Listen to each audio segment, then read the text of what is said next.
I'm going to make a bet that the prices of orange juice in 2025, especially 2026, are about to go up even higher. I think Okay. you're right. I think you're What am I right. talking about? Okay. So, Alico Inc., which is one of the largest orange growers in the US, is going to quit. Okay. And the reason for it is that they are seeing its Florida production completely devastated by recent hurricanes and years of rampant plant disease. Okay.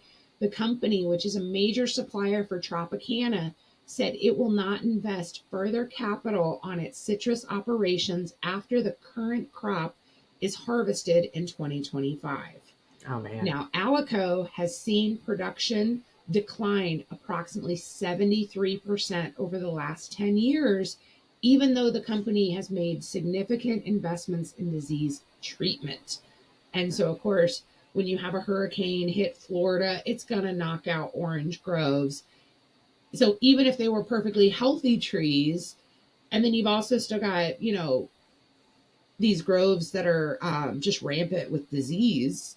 Yeah. And I grew up in Florida, and they inspect citrus trees like crazy because once a tree gets these different diseases or funguses, it spreads so quickly. Like if you can imagine like an orange tree coughing and infecting its four neighbors, and then each of those coughing and affecting the next four, it can Yeah. take out an entire orange grove with these diseases that it's not fixable. They have to literally like chop down the tree.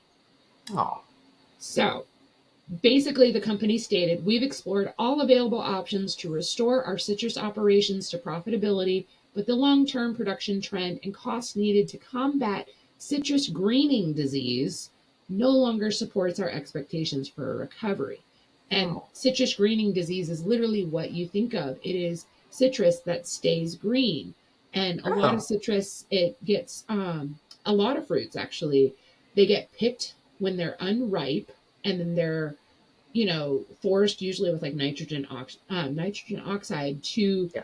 fully ripen. And so Right. in this case, I don't know if you ever bought an orange that looked like it may be ripe, but then when you like opened it and it was like sour, like it was obviously not ripe. Yeah.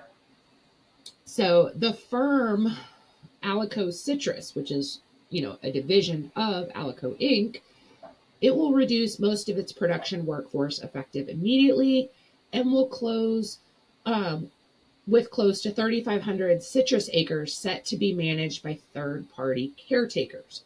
Oh. So, what they're going to do is Alico will basically transform, instead of being a citrus company, they are going to be a diversified land company.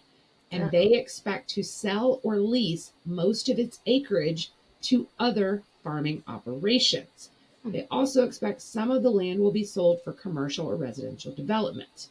So they're saying that they expect 75% of its land holdings to remain agriculturally focused for the foreseeable future. So as of right now, their plan is they are going to try to keep most of their acreage, and they're just going to like sublease it to smaller farms. Yeah. They may sublease it to a farming operation that's not going to grow citrus. Like they could chop down the groves and grow something else. And especially in Florida, I mean, you're looking at possibly growing strawberries or avocados or something else other than citrus. Right. And then part of it, they're just going to sell it off to commercial and residential development. Oh man. Now, when I grew up in Florida, every freaking corner had an orange grove on it or a cow field. Okay. I grew up in Sarasota, which now is kind of a big city. But back then, it was like a speed bump between Miami and Tampa. Yeah. Okay. Now, a lot of people think of Sarasota as almost as big as Tampa because that's how big it's grown. Right. And now you go there and you don't see cow fields, you don't see orange groves. And so I just imagine that if even if they sell a third or 25% of their acreage, That's still a lot. it's a lot. And to give you an idea, so this company owns roughly 53,370 acres of land in Florida. That's a lot. Okay. Plus, then they own an estimated 48,700 acres of oil, gas, and mineral rights. Wow. Whoa. That's kind of crazy. That's nuts. Yeah. And so this is not just a Florida thing. There was another grower called Limonera. It was a producer in California, and they did avocados and lemons. Well, they literally sold thousands of acres to pay down debt, and the company plans to transform into a marketer and a seller of citrus rather than taking on the cost of harvesting. That's Now, crazy. I cannot help but think there's been some political rumors about migrant workers. Yeah. Florida is run by a lot of migrant workers because of all the agriculture. Right. And so, even though some of these workers get paid very minimal compared to what you would expect an average American to get paid, it still costs a lot of money. But you don't hire migrant workers to work on your farm for a whole year. They come in just for a season. They usually set them up in kind of like camps and take care of them for like 6 to 8 weeks. And they come in and they harvest everything.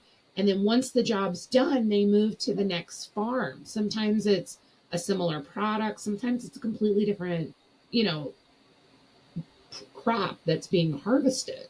Right. And so I can only imagine if the cost of harvesting is so high right now using migrant workers, if we lose all the migrant workers, how much more expensive is it going to be? And how many more companies are going to get out of the quote unquote farming agriculture business? Yeah.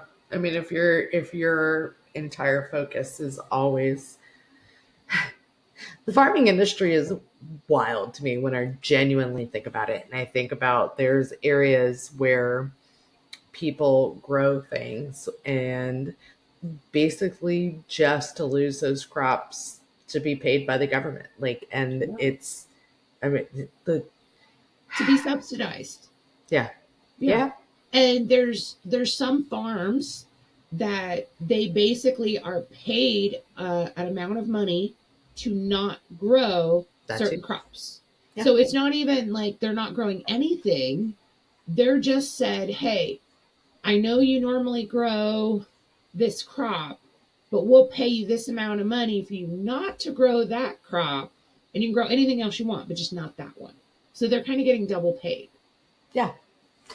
But at the same time, though, like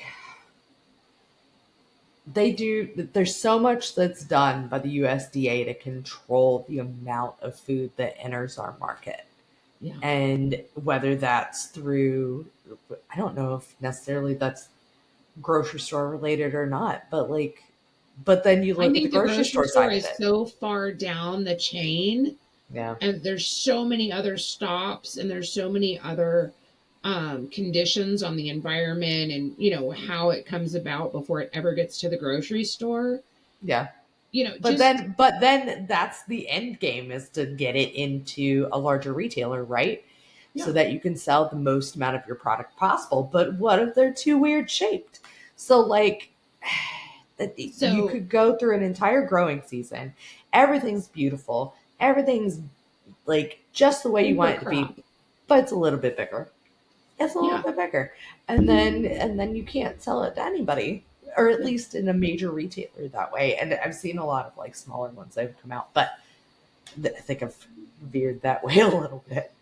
Well, I mean, but it's right though, because if you're a celery farmer and you have a bumper crop and your celery is massively huge, if it won't fit in the plastic bags that you expect at the grocery store, they can't sell it.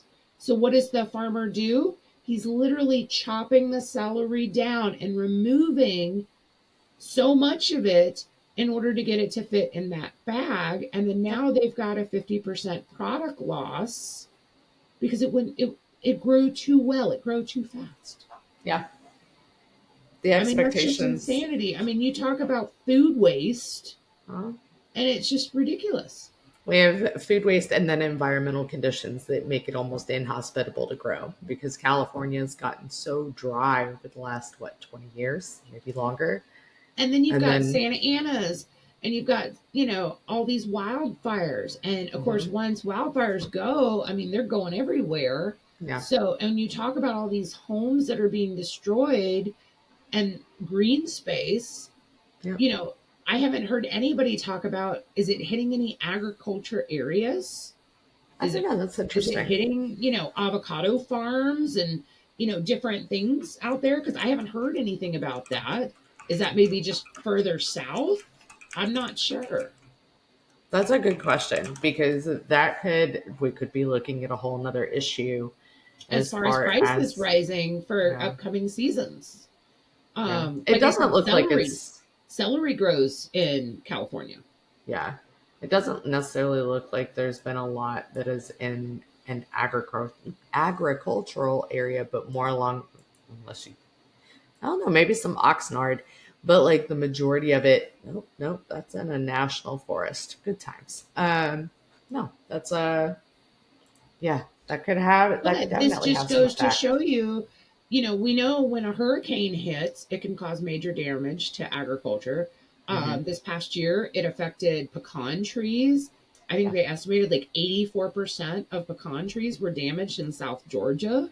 yeah, And so pecans for the next couple years, because when you think about, you can't just plant a pecan and now you have a pecan tree that produces a right. crap ton of pecans. It's Yeah, going to take like 20 years for these trees to grow. yeah, So you could be looking at 20 years before pecan prices go down. yeah, And if more and more citrus producers in Florida are leaving, that means your orange juice, all the bags of oranges, those are all going to go up because when we have less supply, demand is going to go up and so is price. That's just yeah. basic economics there. Yeah, and I think it's only going to get worse. I think with all of the environmental impacts we've seen, it is definitely, we're going to feel it. We're going to feel it from all sides, whether that's from distribution or pricing or both. Yeah, I agree.